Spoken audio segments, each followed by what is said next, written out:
My 24-year-old wife looked gorgeous as the suit slid over her full breasts and beautiful round ass. She knew how to emphasize the positives. I knew no one would have any trouble identifying her at the party. The small mask she wore gave her a slightly mysterious look, but her smile and figure gave her away. I put my hand on her breast and squeezed lightly. She still fascinated me. As had happened so often lately, she'd rejected my advances. She might as well have poured a bucket of cold water on me. "Ted, please keep your hands to yourself. I don't want my outfit ruined. Just get ready, okay?" Becky was demanding rather than asking. I thought that when our two children were grown and on their own, we would share more of our time and passions. But it didn't work out that way. We both worked, and Becky volunteered for several organizations. She seemed to have no time for me and even less interest. I'd heard that middle-aged women's hormones, or lack thereof, can lower their sex drive. Becky was extreme. I was thankful my right hand was always there for me. I put on my stupid wizard outfit, and we headed off to the party without saying a word. Becky seemed to prefer it that way.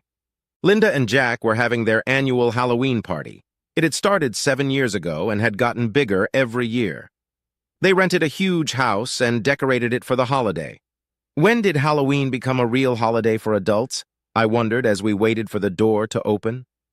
Linda opened the door and hugged Becky. She was about the same height as Becky, with a few extra pounds, mostly in the right places. Linda was always laughing, and she was a lot of fun to be with. She turned around and gave me a hug. "You both look great. Becky, men are going to want you to cater to them tonight. Your beautiful breasts will drive those horny guys crazy," Linda suggested. "The French maids would find plenty of work here if they looked like you." Becky laughed at Linda's remark, but I could tell that Becky liked the remark. Then Goofy came over to us and gave Becky a hug. It was hard to understand what he was saying because his mask had no place to speak from. Finally, we realized that inside the costume was Jack. If Linda hadn't giggled at our confusion, there was no way we would have guessed. Jack is easy to recognize, really. I've been saying for years that he's a weirdo. "Let me get you a drink and you try to find out who else you might recognize," Linda added. Goofy only bowed and pointed the way. It looked like Jack wouldn't be able to talk much this evening. Linda and Jack had become our closest friends, and we had enjoyed talking to them. We joined the party, chatting with ogres and superheroes of all sizes and shapes. Becky and I were eventually separated, and I knew it didn't bother her. I had a few drinks and had a great time. Around 8 o'clock, I was helping Jack bring wine and beer from the cellar when his cell phone rang. He quickly removed his goofy head and answered it. The conversation didn't seem to be going in his favor, so I busied myself with taking the beer into the kitchen. When I got back to the basement, Jack was scowling. "Boss wants me to meet a big client at the airport. If it wasn't such a good job, I'd tell the bastard to kiss my sweet ass," Jack muttered. "Anyway, I'll have to go and do it. If the plane arrives on time, I can drop him off at the hotel and be back by 10:30 or 11. "Linda's going to bust my ass for that," Jack complained. "She keeps telling me to stand up for the boss. It's easy for her to say, but if I get fired, she'll call me the dumbest bastard in the world." Women love to tell men how to act in any situation, I agreed. They should be in our shoes. Jack looked at me and smiled. "Now that's an answer. Ted, can you do me a big favor?" he asked. "Could you put on a goofy costume every now and then and walk around looking silly? I've been doing it all night, and it's not hard at all. I'll take it off and go out the basement door right now. You can sneak down here, put it on, and walk around for a few minutes, then come back downstairs and put yours on. No one will know." I really couldn't think of a good reason to say no, except that I would be participating in a hoax. Well, I've had worse, and I'd drunk enough to bring some grim thoughts to mind. "Sure, Jack, no problem. When you get back, put on a suit and go back to being your Goofy," I joked. He didn't need any further encouragement. He took off the outfit, stashed it in some closet, and waved and headed for the exit. I looked at Goofy's head and started giggling to myself. Within a minute, I was already enjoying the party as Jack, aka Goofy. It was like I was Jack. I tried to act and walk like him. I was really enjoying it. I walked into the kitchen and saw that Linda was making some appetizers. "Jack, take this to the dining room, will you?" Linda asked. She was dressed like a witch, only in a short skirt and a low top. I never realized witches looked like that. I walked over to her and squeezed her ass. She was gorgeous. It was a little rounder than Becky's, but very shapely. Linda looked to see if anyone was watching and then put my hand on her breasts. I was stunned. "I'm putting a spell on you, Goofy," Linda grinned. "If you don't look at Becky's big boobs, those babes will be yours tonight. You like mine better, don't you?" I just stood there, feeling Linda's breasts and tensing up. I nodded in agreement. Linda reached down and stroked my newly erect erection. "I can see you like them. Now get your appetizers over here, pervert," Linda insisted, removing my hand. I found that I could stick a straw through the hole in Goofy's head and drink mixed drinks. Usually my poison was beer, but I'd heard somewhere that drinking beer with a straw was harmful. Besides, Jack was a fan of mixed drinks. I felt no pain as I headed for the bathroom. Naturally, it was occupied. I knew where the bedroom and bathroom were on the second floor, so I headed up the stairs. After all, this was my house. Walking into the bedroom, I ran into Becky coming out. "Hi, Goofy," she cooed. "You're such a sexy character. I have one question I've always wanted answered." As she spoke, she reached down and grabbed my sex organ. How did she know it was me? I felt myself start to react as she moved her hand up and down. I reached up and pulled her breasts out of her tight top. "You're feeling frisky again, Goofy," Becky smiled. "I'm enjoying it. Now my question, Goofy." She slipped to the bedroom door and closed it. Her breasts were still exposed. She turned toward me. As she did so, I wondered if she had said again. "I want to know if Goofy is a dog or not. I've decided how to find out," Becky admitted. She got out of her thong and stood with her knees on the bed. Then she got on all fours, reached back and pulled up her short skirt. I started unzipping the zipper on my pants, quickly going behind her back. "If you fuck me like a bitch, I'll know," Becky stated. "You want to fuck me like a bitch, Goofy?" I didn't need a second invitation. I didn't realize the change in her attitude, but I didn't care. She finished almost immediately, and I followed her. "You're so horny," Becky exclaimed. "Are you okay with that, or do you want to try for a threesome later?" she asked, pulling up her panties.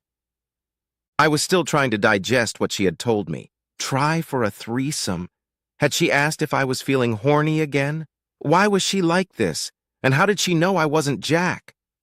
Suddenly it hit me like a hammer to the eyes. Becky had slept with Jack earlier that night, and she thought she had just slept with Jack again. "Ted won't get anything from that kitty, so he'll never know. I'm saving it just for you, Goofy," she smirked. "Well, we should get back before anyone suspects anything. I'll see you Friday," Becky added as she left the room. I felt sick to my stomach. The revelation had sobered me up completely. Wearing Jack's disguise was no longer fun. I went back to the basement and changed my clothes again. It was 10:30 and Jack should be back soon. I went upstairs, but I wasn't interested in what was being said. "There you are, Ted," Becky called out from across the room. "I've been looking for you. I want to introduce you to Martha and Bill." I walked over, shook hands, and smiled. I didn't know how I felt or what I should do. I've learned over the years that when I'm confused or angry, it's best to do nothing. You have to think things through first, so I started thinking. I looked at Becky in a whole new light. She had been turning me down for sex for quite some time, and I thought she had just lost interest. It turned out she had only lost interest in me. She looked stunning in her outfit, and I admired her beauty. I always had. I had to decide what, if anything, I was going to do about her affair. Linda joined us, and I felt a tremendous amount of guilt. It wasn't guilt for me. It was guilt for Becky and Jack. Linda was a wonderful person, and this would hurt her far more than it would hurt me. She was loving and sensitive, and her children were younger. The youngest was only 12, and her daughter was in high school. Jack and Becky were willing to put their future in jeopardy, but I realized that wasn't the case. One of my first reactions was to tell Linda, only to have Jack's ass in a sling. Standing there, I realized that revenge couldn't be controlled. I didn't have to react like a wounded bear, lashing out in pain and anger at everything in sight. Linda deserved to be happy. Maybe Jack and Becky would ship their affair and Linda would never be hurt. I realized one thing. I wouldn't be the one to hurt her. It occurred to me that I cared about her more than her husband and Becky, her best friend. Sleeping with a woman's husband would put the friendship to the test. At that moment, Goofy walked into the room. I felt like knocking him on his ass, but that would only lead to a situation I couldn't control. He hugged Linda and Becky and nodded his silly head. Linda was glowing, and Becky looked quite happy. Was she thinking about how she had framed Linda and me? Was she a monster I didn't know? The time was nearing 11, and I was emotionally drained. I needed to sit down and think. "Becky, let's stay the night," I suggested. "It's a little late and I'm tired." Becky immediately flared up and gave me her menacing look. "Are you kidding me, Ted? It's only 11 and the night is still young. We can stay another hour or two at least." 2 hours ago, that would have been the end of it. Then I was hunting for the carrot on the string we call a real woman. Now I knew how Becky felt, and I had no reason to worry too much about her desires. I realized that I suddenly felt free. I could start acting like a man.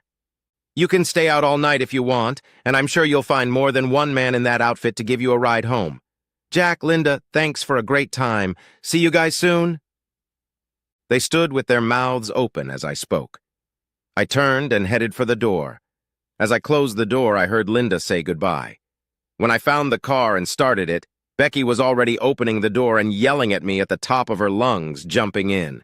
"You selfish freak! How can you do this to me? You should be ashamed of yourself. I think you should go back in there and apologize right now," she shouted. In her anger, she didn't even bother to close the door. I just walked over and pushed her back out the door. She fell with her ass on the tin cup, and her thong was in front of me when she landed. I didn't want to hit on her, so I waited until she moved away from the door and closed it. To my surprise, she climbed back in and closed the door. "What's the matter with you?" she demanded. Before she could say anything else, I reached over and opened her door. "You can come home with me or go out with me, but if you want to come with me, then shut the fuck up. Don't yell at me ever," I said quietly, giving my words special meaning. Becky stared at me for a minute and then closed the door. The ride home passed in silence. I knew she was trying to figure out how I was acting, and she wasn't succeeding. I also knew she was trying to pierce me with her gaze and her silence. There was a time when her silence hurt me more than her words. Today, she hurt me more than she ever had before. Upon reflection, I realized that I had just fended off her best blow. From now on, nothing she does or says will bother me.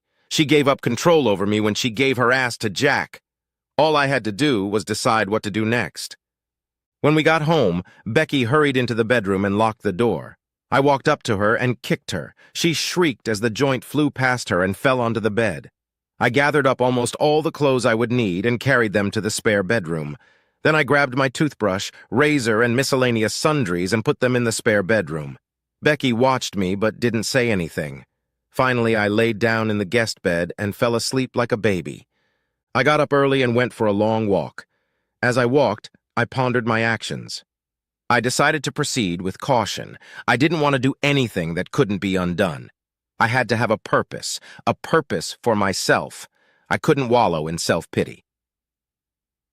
When I got home, Becky was doing her usual Saturday cleaning. I went to Home Depot and picked up the lumber needed to repair the bedroom door. I spent the rest of the morning making the repairs. Becky didn't talk to me, and I liked it that way. After lunch, I went to the local gym and signed up. I had added 20 pounds over the years, and it wasn't muscle. One of my resolutions was to take better care of myself and treat myself with more respect. I would demand that of others. I had so many years left, and I wasn't going to waste them on regrets and fears. Then I bought clothes so I could go to the gym. I had never had workout clothes before. Now I had some. On my way home, I passed a salon that advertised services for men and women. I stopped and went inside. 45 minutes later, I walked out of there looking and feeling much better. My hair was cut pretty close, but the girl had waxed it and slicked it back. They stood up straight, and I realized I looked younger. I gave her a good tip. When I got home, I put my purchases in the drawers in the spare room. Becky tried to watch me without giving me any sign. It was getting close to dinner time, but there was no sign of dinner.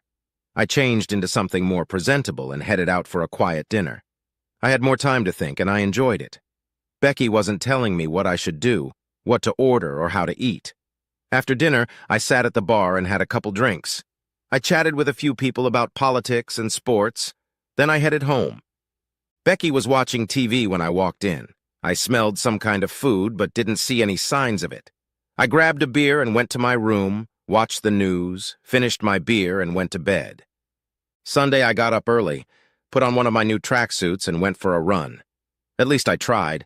I didn't manage to make it a block before I was completely exhausted, so I went for a walk. When I felt better, I went at a trot. It took a couple hours, but I walked 2 miles there and 2 miles back. By the time I got into the house, sweat was dripping down my face and chest. My shirt was glued to my back. Becky had just gotten up. She watched me stagger through the kitchen and into the bathroom. I'd never felt a shower so relaxing and soothing. I applied some wax to my hair and brushed it the way the girl had done. I felt so much better than I had in a long time. "We need to talk if you can keep your composure," Becky told me as I walked out of my new bedroom. "Sure, Becky, what exactly is the problem?" I asked. "I think you know perfectly well. I had to call Linda and apologize to her for your behavior," Becky admitted. "She and Jack saw you push me out of the car. I felt like an idiot when she told me about it. I won't tolerate any physical violence from you, Ted." "That's good to hear. Then you won't try to yell at me anymore, and you won't have to worry about it. No verbal abuse and no physical violence sounds like a deal," I replied. "Why are you acting like this, Ted?" asked Becky. "I'm your wife, and I deserve an explanation." "And I'm your husband and deserve a piece of ass when I want one," I replied. "I'm very touched that you think so highly of Linda that you apologized for my behavior. I know you would never do anything to hurt her." Becky was stunned. I'd never done anything more than lament the lack of sex, and a remark about Linda might have made me feel guilty. This was what was going to happen, and if Becky had a shred of humanity in her, it would. "Is this all about sex?" Becky laughed. "You know I've been tired and working a lot lately. Are you only thinking about yourself?" "I guess so," I replied. "You keep a beautiful home and work full-time. That makes you a very good wife, and I appreciate it." I did have unusually inflated expectations for romance. I realize that now. I've come to terms with it. I'm going to enjoy what you can do and not complain about what you can't. "I'm not sure I understand what you're saying, Ted. Could you explain it to me?" she asked. "It's very simple, Becky. We can continue to live the way we've been living for months now. I do the chores around the house, you cook and clean, we both work. I'll just sleep in the other room so I don't get upset seeing you get dressed and undressed, and you won't have to worry that I'm trying to peek at you or anything. I won't bother you anymore." "Do you know when we last had sex?" I asked suddenly. "I don't know the date, but it wasn't that long ago," Becky replied. "You're absolutely right," I agreed. I didn't tell her it was at the party, but it confirmed that she never knew I was the bastard who'd fucked her. "Doesn't this all seem a little childish to you, Ted? We've been sleeping together for over 20 years. I miss you, and I think you miss me," she added. "I don't think so, Becky. I think you have the sweetest ass I've ever seen, but I won't agonize over it or you anymore. It will ease both my stress and yours." "A lot of people sleep in separate bedrooms when they get older," I remarked. "I know it doesn't bother you one bit. My presence was a pain in your ass. Now we can do all the things we used to do and be happier." I could see her wheels spinning. This was what she wanted, except she didn't have to torture me. It might have made it easier to meet Jack, too. "Well, Ted, you're right, I can live with that arrangement. When you get tired of it and want to torture my sweet ass again, come begging," Becky muttered. "Good. We have a deal. I think that'll work out great," I replied. My happiness annoyed her, but deep down she knew I would give in and crawl back in.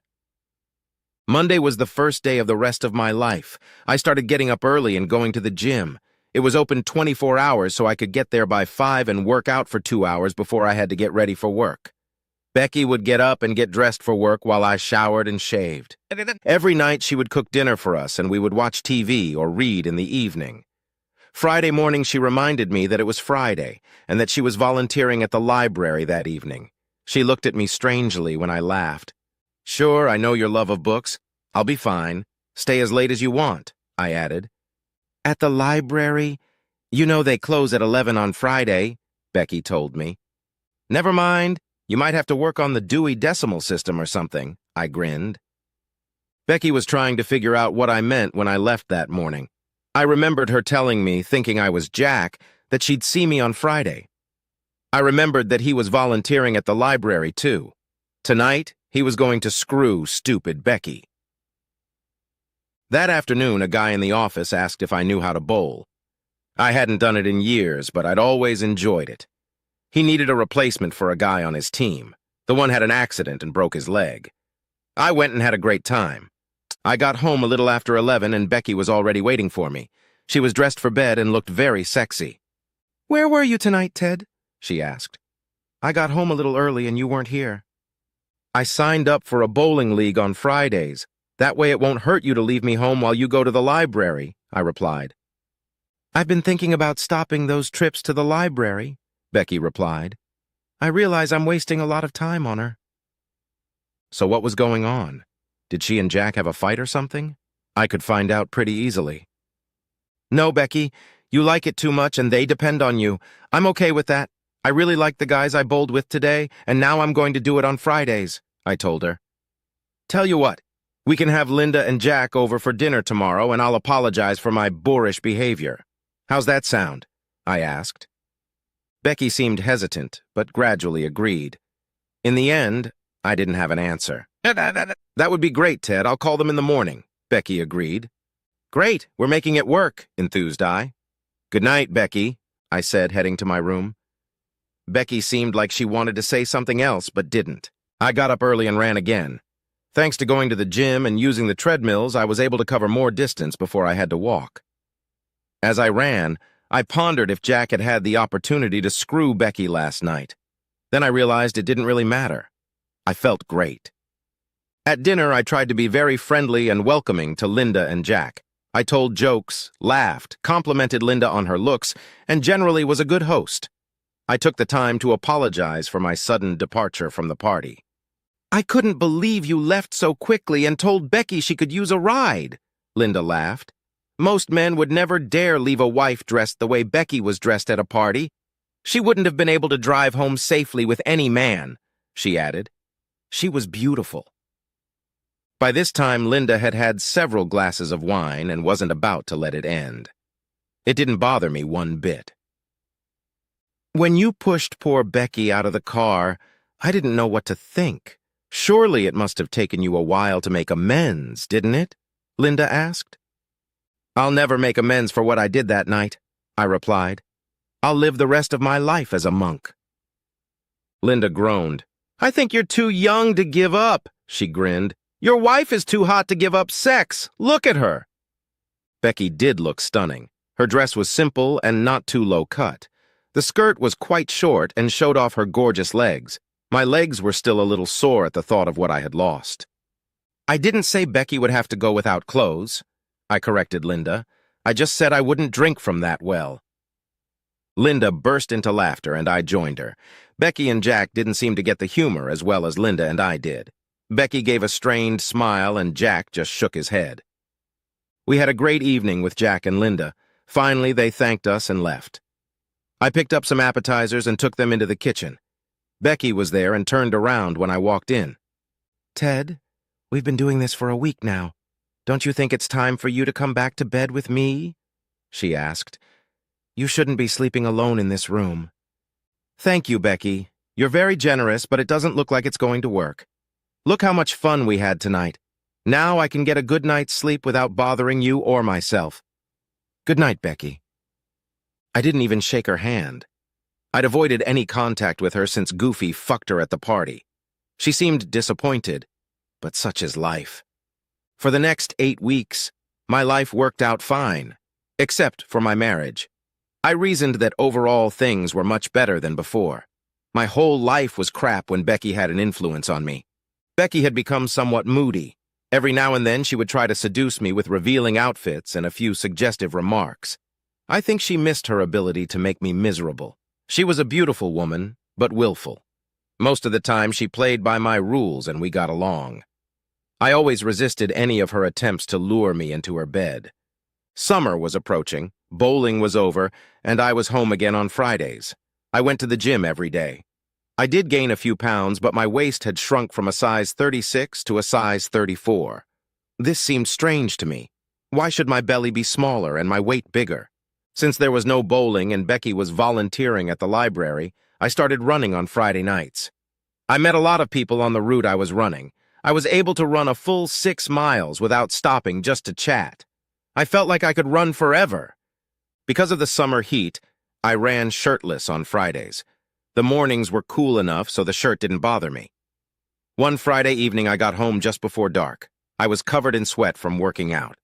When I reached our block, I noticed several cars parked in our driveway. I thought about it as I walked to the front door. As I entered the house, I heard a lot of voices coming from the living room and went to see what was going on. When I walked in and looked around, the room was quiet. Becky was there and a few ladies I recognized from the library. For some reason, they were in my house and not in the library. I looked to see if my fly was down. They were really staring at me. Finally, an attractive blonde I only knew as Jenny broke the silence. "Jesus, Becky, where have you been keeping your husband?" she demanded. "You should take him with you to the library. He could help me rearrange the shelves or something." Becky looked even more stunned than the other ladies. She just stared at me. "And he's been going to the gym all winter. I think it's taken its toll," she said. Another woman about my age added, "If my husband had abs on the outside like yours and not on the inside, I wouldn't even leave the house to go to the library." I thought I had gotten through it all, but I blushed like a bride. I was venting my frustration at the gym, and I may have gotten carried away. I didn't keep track of the changes I made, but these women let me know that the change was for the better. "I'm grateful for the kind words," I laughed. "It will inspire me to keep working." I went to the bathroom to take a shower. I was in the middle of a long, slow shower when I felt hands on my back. I turned around. There was a naked Becky standing in the shower. I didn't know what to say, so I stayed silent. "The ladies have gone home and I thought you could use a backwash," she smiled. I nodded and turned my back to her. She took a rag and soap and slowly soaped my back. The sensation felt great. She began to move her hands lower. I was gripped by the fear that I would be beckoned back to being a spineless buffoon that she could use as she pleased. "Looks like this guy wants me to wash him too," she said. I put my hand on Becky's arm and stopped her. "Becky, I'm not going to make it," I told her simply. "Do you have a girlfriend, Ted? Is that it? Have you found another woman?" she asked. I could see she was close to tears. "No, I've never been unfaithful to you, Becky." Then I added, "And I never will. You're the only woman I've ever loved." "You have a strange way of showing it," exclaimed Becky. "Then why don't you ever try to make love to me?" "I don't want to be treated like I'm some bone I have to pick, Becky," I told her. "My wife will be mine and only my woman. I will have no other, and I will not share her. You want to control me and decide when I have sex. You want to use it to beckon, tease, torment, and torment me. I will never do that again. My woman will be sweet but obedient to my needs and desires. I will never be able to dominate a woman again." Becky just stared at me. She asked fearfully, "Are you saying I haven't been faithful to you? Are you saying that I should bow and prostrate myself before you? You think I should give up my independence and live the way women lived hundreds of years ago?" she demanded.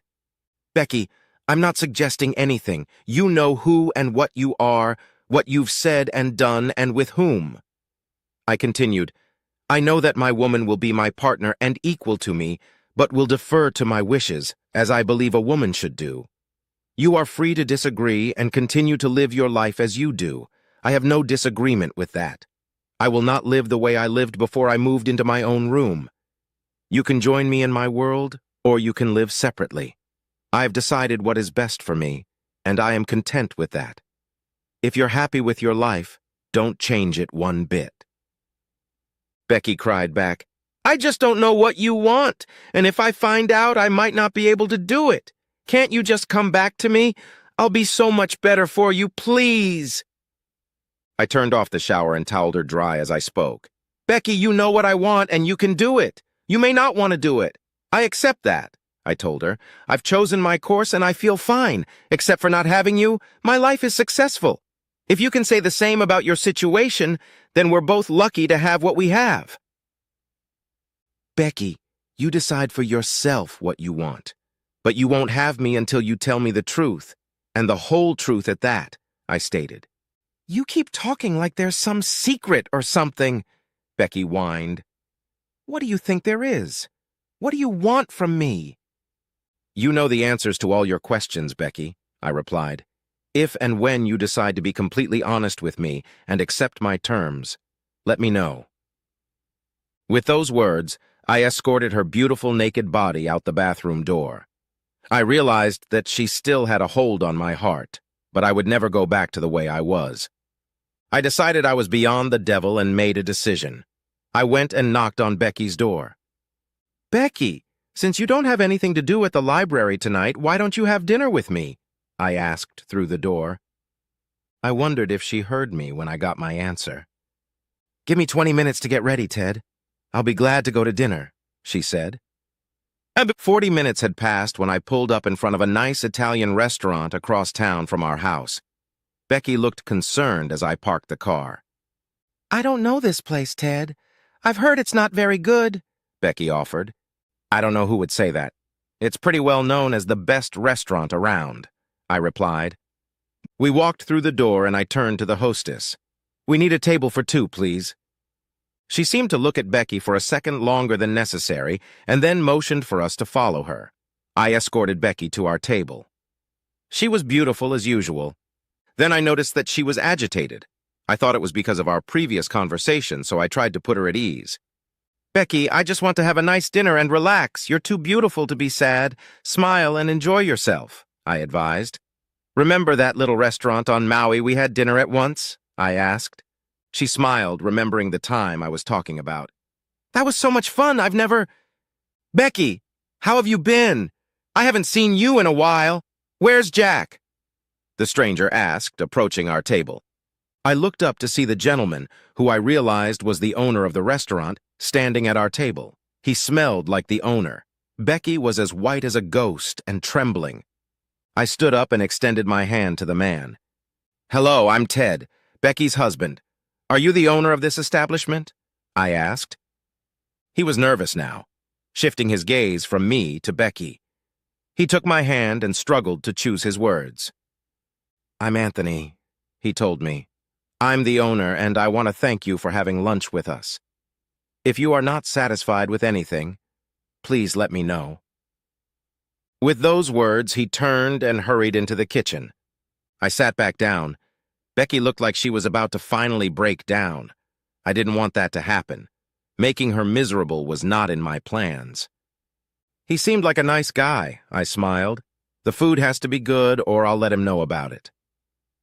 Becky was still white. She got up and ran out of the restaurant. I got up and followed her. I caught her in the parking lot. Taking her hand, I walked her to her car and opened the door in front of her. By this time, she was sobbing uncontrollably. I got behind the wheel and drove home. For the first half of the drive, she just cried. I didn't say a word. I didn't know that she and Jack frequented that restaurant. After thinking about it, I decided it was silly. The town wasn't that big. It was only a matter of time. Gradually, Becky calmed down enough that I could only hear occasional sobs. When we got home, I walked her into the house and sat her down on the couch. Then I prepared drinks for us and held one out to her. She took a long sip and then looked up at me through red eyes and sweat-stained makeup. I don't know what to say, Ted. I just don't know what to say, she repeated. I sat down on the ottoman and remained silent.